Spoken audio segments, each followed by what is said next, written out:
Welcome. I'm James Corbett of CorbettReport.com. And I'm James Evan Pilato of MediaMonarchy.com, and this is another important episode of the New World Next Week. NewWorldNextWeek.com is where you can find the audio, video, and sources for all of these episodes, and it is always very important. James, what a strange way to start an episode, and this is episode 185 of New World Next Week. I think Monday night on Skype, I just kind of hit you up and said, hey, dude, where's the plane? Little did we know that 2-3 more days later, we'd still all be asking each other, where's the plane? So this is the mystery of the missing Malaysia Airlines Flight 370.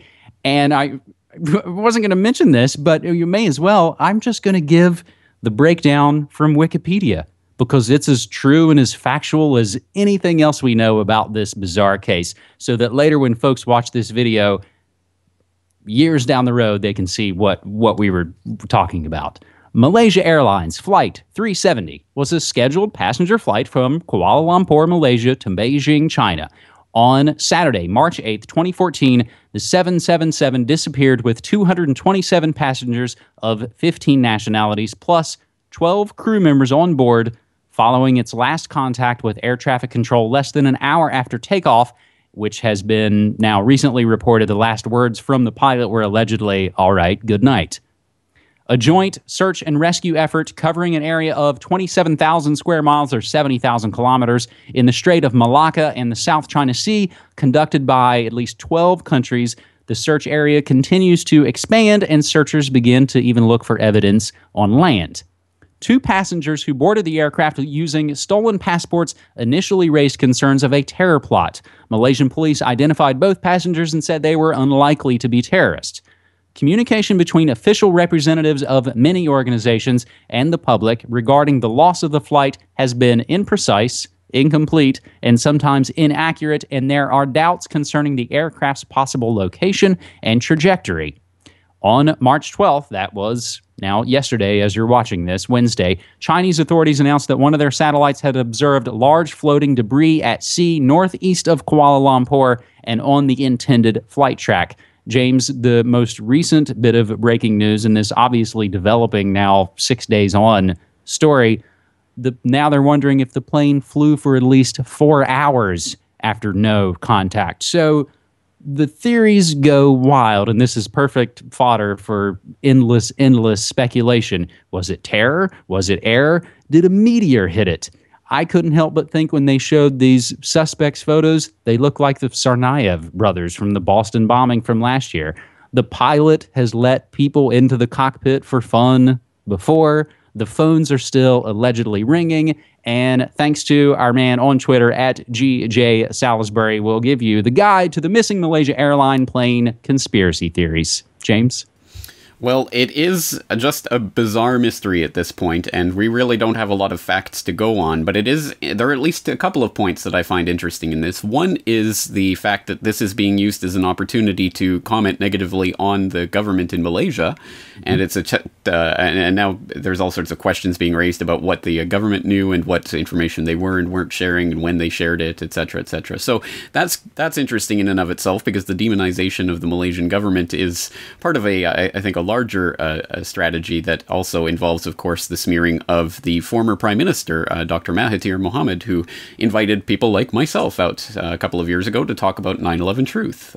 So that's obviously something that is a touchy point geopolitically in all of this. But the other interesting point is just that one of the speculations, one of the things that, I mean, we don't know anything, so we can't really say, but one speculation that's been bandied about has been related to a very interesting FAA release in the Federal Register from last November to do with specifically the type of the model of Boeing that was in question here, the 777-200.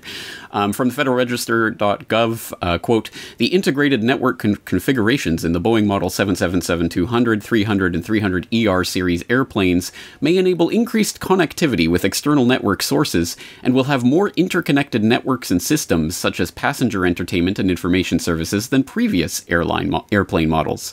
The existing regulations and guidance materials material did not anticipate these types of system architectures. Furthermore, 14 CFR regulations and current system safety assessment policy and techniques do not address potential security vulnerabilities which could be exploited by unauthorized access to airplane networks and servers.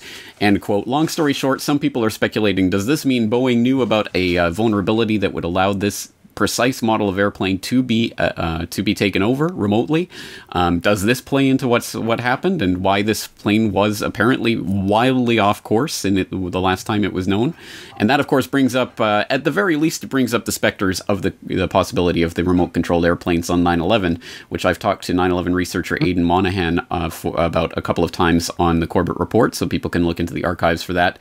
And also brings up the question of people like Dov Zakheim, who, before he became the Undersecretary of Defense in Rumsfeld's Pentagon and the comptroller who oversaw the missing trillions, he was working at a company called SPC, Systems Planning Corporation, Inc., a subsidiary of System Planning Corporation, which did, among other things, provide software for controlling drones and also destroying them in military exercises. And Zakheim also oversaw a system that saw 767s being transferred to the Air Force bases as part of a Boeing Pentagon deal. So again, all of this leads into a vast network of interesting connections to the 9/11 and what happened there. So I'll throw some of those notes into the show notes. And again, all we have at this point is speculation. So I don't think we have a lot to go on at this point other than what we have laid out so far. Well, and I'm glad you got into 9/11 because that's, in a way, exactly what it brings up. I find it really fascinating on just an esoteric level that as the days went on, of course, more and more theories started to pop out. We had more time to think of them. I swear in the last 24 hours, people started to fixate on the idea of what if this plane comes back as a weapon? What if they've repurposed it? And just as I feel like that was in the zeitgeist, 2 buildings blow up in Manhattan, which is bizarre coincidence. And we also see, like we mentioned last week in the Osama trial of the nephew and the shoe bombers, we also now have the CIA feud with the Senate panel, putting the post-9/11 lack of accountability back in the spotlight. So again, it's kind of reminding everyone of the never-ending specter of 9/11. So James, hopefully there will be some answers to this story, and hopefully very soon. Now, having said that, we'll move to our second story this week, which is a fascinating one and a long story. And as always, we'll always implore you to go check out these stories yourself. We're giving you the breakdown that you can digest it. We want you to go read these stories fully for yourself.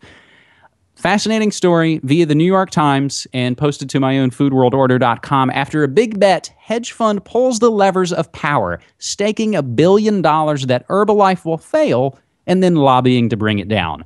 At a midtown Manhattan steakhouse last June, William A. Ackman, the activist hedge fund manager who had bet $1 billion on the collapse of a nutritional supplement company, Herbalife, offered his latest evidence to a handful of other hedge fund managers about why the company's stock could soon plummet. He told his companions that Representative Sanchez, Democrat out of California, had sent a letter to the FTC, the Federal Trade Commission, calling for an investigation of Herbalife.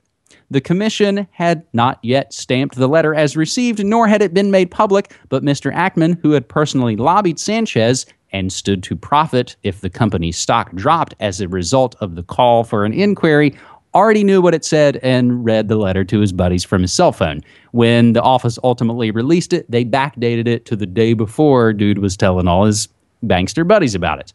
The letter was a small hint of Mr. Ackman's extraordinary attempt to leverage the corridors of power in Washington, state capitals, and city halls for his hedge fund's profit after taking $1 billion financial position called a short, a bet that will pay off only if Herbalife's stock drops.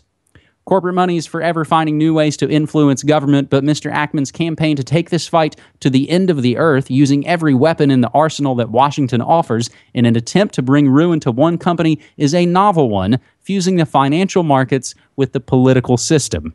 Others have criticized the business practices of Herbalife, a company that sells vitamins and other health supplements through independent distributors, many of whom are lower-income Latinos or African Americans.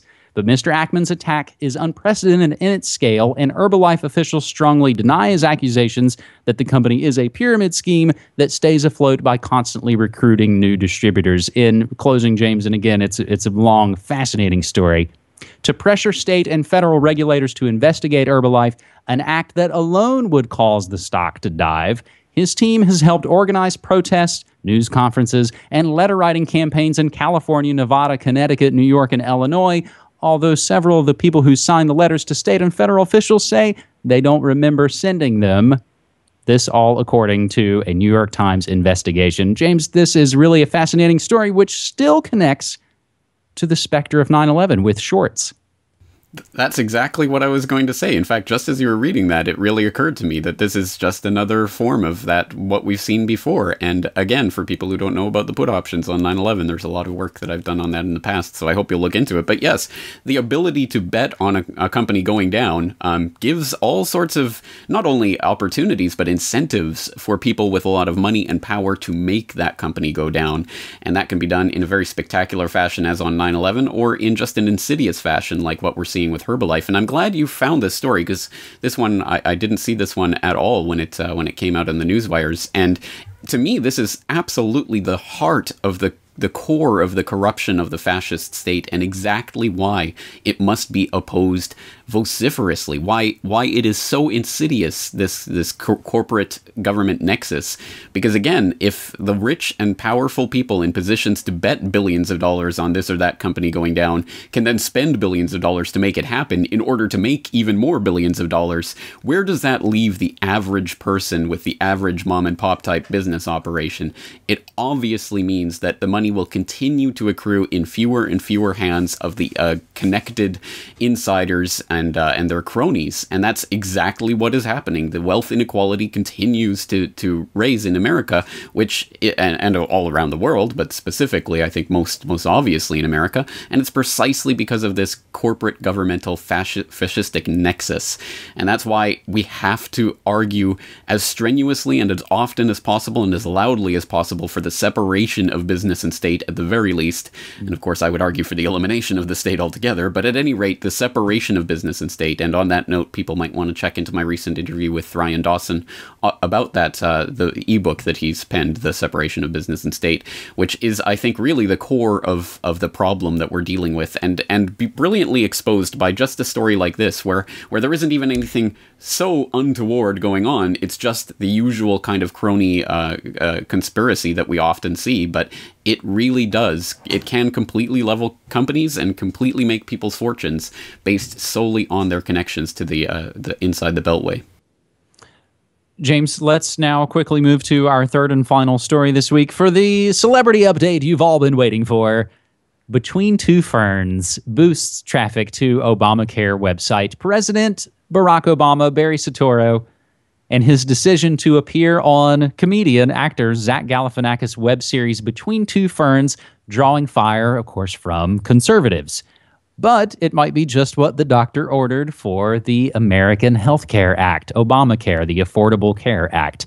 Less than 3 weeks before the 2014 registration window for coverage under Obamacare closes, and the decision to shoot the video is stark evidence of the Obama administration's willingness to pull out all the stops in order to lift the percentage of young adults who've signed up for health care insurance under the law. James, I find this is another kind of fascinating move from the sort of campaigner-in-chief, the only presidential candidate who actually had maybe a specific logo and was sold Madison Avenue style. I think an interesting connection to this, James, folks probably missed it, but there was an author who just passed away this last week named Joe McGinnis. He wrote a book called The Selling of the President in 1968 when an ad man told him that he was leaving to go work for Hubert Humphrey's campaign back in 1968. And this guy was like, oh, really? Presidential campaigns have advertisers? And they do, and they did, and he kind of wrote the story. So I find The Selling of the President continues on, James. It certainly does, and it's, look, I don't say this as a humorless person. I like Zach Galifianakis' stand-up. I find it hilarious, and there are some of the Between Two Ferns in that series, I think they're quite funny. But this one, honestly, I didn't laugh at honestly, it made me throw up in my mouth a little bit, as much as they tried to make light of the situation and everything. But the little coy little joke about, oh, no one wants to look at your text messages in the U.S. government, Zach, kind of joke about NSA spying and all of this, just really rankled me in the wrong way. It rustled my jimmies, as the youngins say on the internet. And again, I mean... Again, I wish the state didn't exist. I don't believe in presidents and the reification of these individuals who are no better than you or me. But even having said that, for anyone who's still in that matrix of statism, how can this not be the nadir of the complete just trashing of the office of the president, the most powerful man in the world, who of course is really just a puppet, but still the most powerful man in the world, as he likes to be called, appearing on little comedy skits like this? I mean, it's just ridiculous. And I was one who saw this coming when it was the presidents going on late night talk shows and the like. But now it's reached an even lower form of entertainment at this point. So I guess there's no low that the president won't go to try to pimp his propaganda. As a couple of related tie-ins, bringing it all the way back home, despite expensive ads, Cover Oregon, worst at enrolling young. That would be the Oregon Healthcare Exchange that was set up, that now the Oregon General Accounting Office has said they're going to look into it. Actually, no, it's the feds. The feds are going to look into our shady hundreds of millions of dollars, $300 million in Oregon taxpayer dollars spent on this Cover Oregon exchange and ad campaign, which featured great Oregon artists, which is probably the best thing to come out of this, is that it got some good Portland musicians on TV. But other than that, James, I find the interesting note is that just 18% of people between the ages of 18 to 34 in Oregon have enrolled in Obamacare, tied with my home state of West Virginia with the worst level of youth participation, which I'm not sure exactly what that connection may or may not be, and we'll have to save that for another time. And James, just in closing, we, of course, always want to mention hashtag New World Next Week for folks out there to submit story ideas, such as other ones that we didn't cover this week from Light Viper, where the NSA wants to spy on itself, or at Ophelia PG, as the slain Mexican cartel leader dies a second time, which is something classic that happens to all our favorite and feared Terranoia leaders. And the last thing I'll mention, James, I'm working behind the scenes on having a new RSS feed exclusively for New World Next Week videos. We are all looking forward to that with bated breath. And I think the connection between Oregon and West Virginia when it comes to Obamacare youth participation rates is obvious. It is you. You are a bad influence on the youth there, James. So please keep it up. All right, awesome. Let's wrap it up there, and I'll talk to you again next week. Thanks so much, man.